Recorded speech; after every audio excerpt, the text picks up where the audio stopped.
Bill Gates dijo, siempre escogeré a una persona perezosa para un trabajo difícil, porque la persona perezosa va a encontrar la forma más fácil de hacerlo. ¿Cuál es un ejemplo real de esto?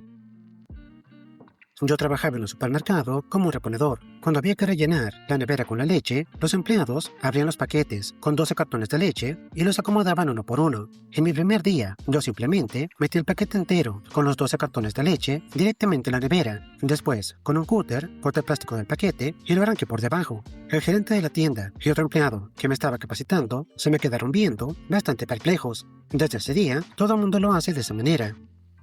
Recuerden, gente, no trabajen duro, trabajen con inteligencia.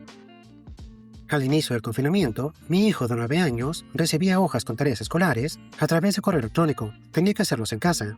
Bueno, un día lo dejé en la computadora haciendo la tarea de matemáticas mientras yo preparaba la cena con mi hija pequeña. Más tarde, entré a la sala con la cena y encontré a mi hijo preguntándole a Alexa todas las preguntas de matemáticas. Y luego le contestan.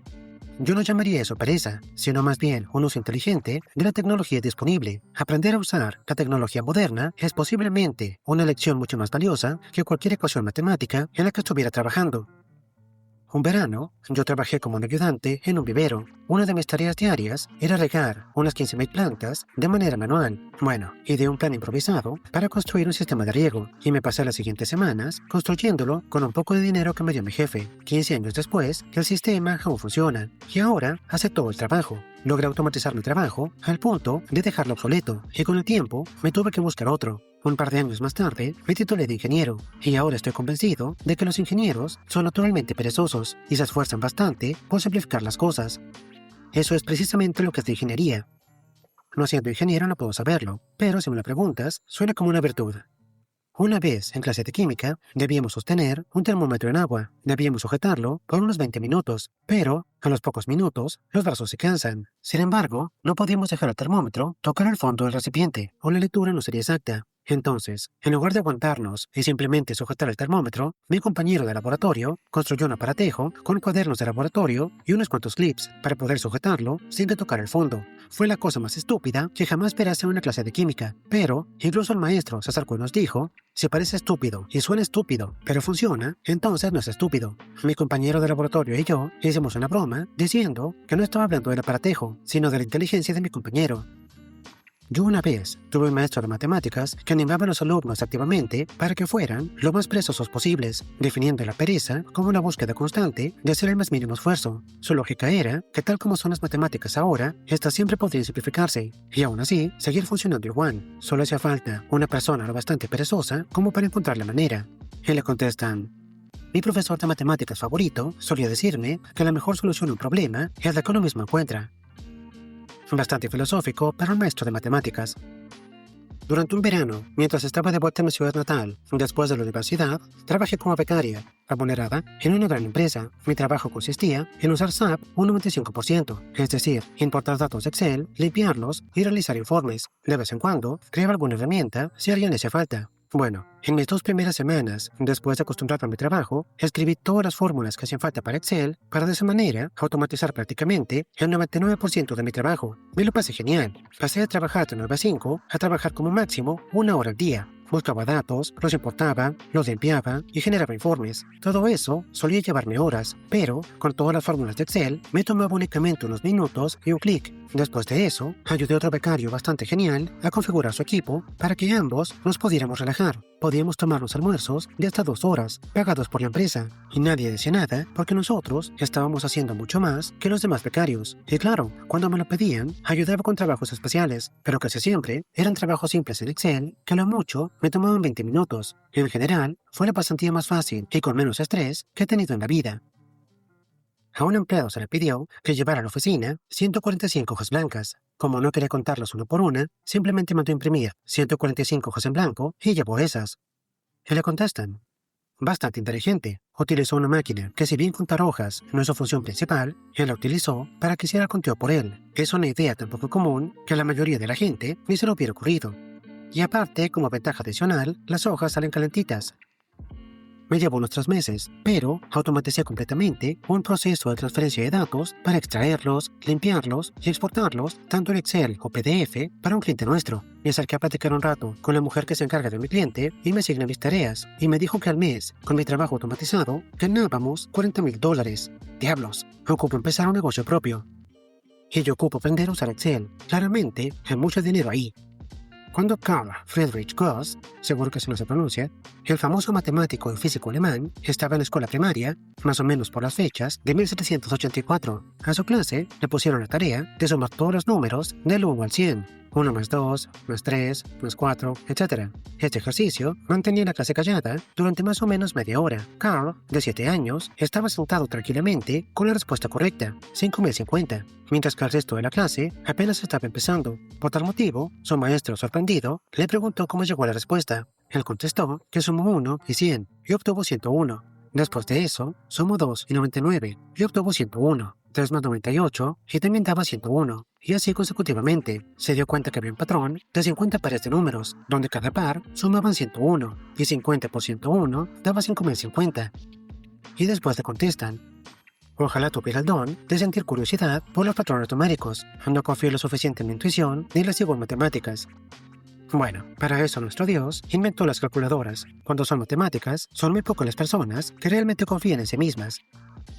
Cuando estaba en la universidad, yo trabajaba en un mesón italiano de comida rápida, bastante famoso por sus palitos de pan. Nos llegaban congelados, de modo que para usarlos, primero había que descongelarlos. Para eso, usábamos una bandeja de aluminio de 90 por 120 centímetros. Los extendíamos todos en una sola capa, sin dejar nada de espacio. Lo cubríamos con una bolsa de plástico y lo dejábamos reposar en la cámara frigorífica por toda la noche. Al día siguiente, usando unas pinzas, movíamos cada palito a una bandeja nueva. Los volteábamos y cubríamos la bandeja con otra bolsa de plástico. Después, los dejábamos reposar en rejillas durante un par de horas, antes de untarles la salsa de mantequilla de ajo. Era tan tedioso que normalmente ya estabas listo para untar la mantequilla en la primera bandeja cuando terminabas de voltear la anterior. En una mañana, me asignaron el trabajo por primera vez y simplemente no quería hacerlo, pero me di cuenta que se ponía la segunda bandeja boca abajo encima de la primera, la volteaba y sacaba la primera, conseguí exactamente lo mismo. Mi jefe quedó boquiabierto cuando acabé un trabajo de 3 horas en tan solo 15 minutos. Me dieron un aumento de 5 centavos más por hora.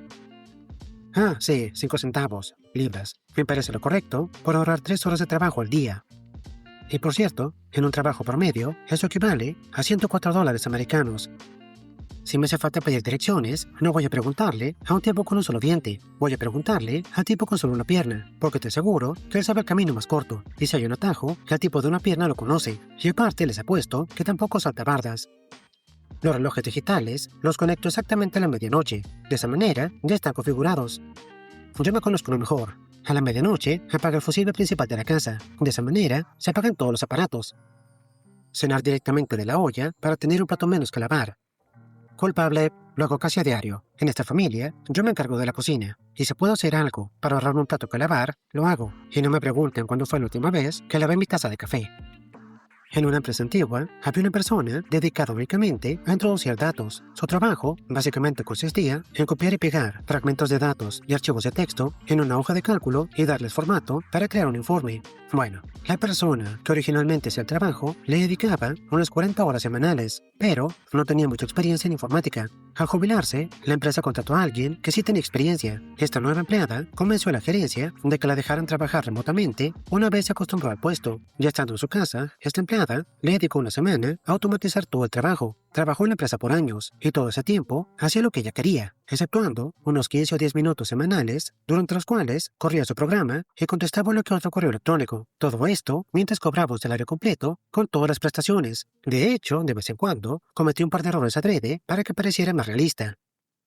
Yo trabajaba en un centro de educación local para adultos. Una de mis principales tareas era calcular cuántas personas se apuntaron al curso, cuántas tenían descuentos, como por ejemplo un desempleado, cuántos hombres, mujeres, edad, etc. Se ocupaba esa información para calcular el costo de los cursos del próximo año. Era mi único trabajo en ese lugar y lo odiaba. Cuando esto pasó, eran principios de los 90. De ese modo, las computadoras de mesa ya eran comunes en las oficinas, pero yo no tenía ni idea de cómo escribir un programa. o usar una base de datos para gestionar la información. Por suerte, nuestro centro tenía una política muy interesante. Si tú querías capacitarte, podías tomar el curso gratis, y si el curso era en tiempo laboral, entonces contaba como trabajo, siempre y cuando mi supervisor estuviera de acuerdo. Y lo estaba. De ese modo, me pasé 3 meses estudiando los cursos, estructuras de base de datos, scripting, codificación, etc. Le comenté a mi tutor lo que yo quería hacer, y él me ayudó a escribir un código que básicamente saca toda la información que hace falta de la base de datos de los cursos, después la copia en otra base de datos. Después de eso, me volví loco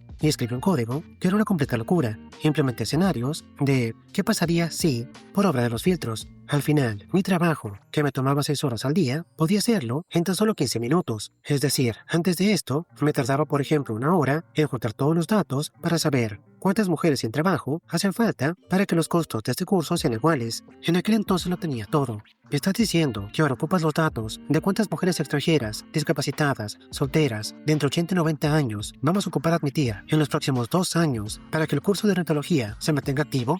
Claro, no hay problema. Doble clic, está listo. Después de eso, por las mañanas, llegaba al trabajo, encendía la computadora, contaba los datos, corría mi programa y terminaba en 15 minutos. Después de eso, leía un libro que había traído de mi casa. Al final del día, le entregaba a mi supervisor un montón de documentos, estadísticas, predicciones, etc. Y le decía, fue mucho trabajo duro. Y me iba a mi casa. Mi supervisor estaba muy contento conmigo porque ahora era mucho más productivo y eficiente.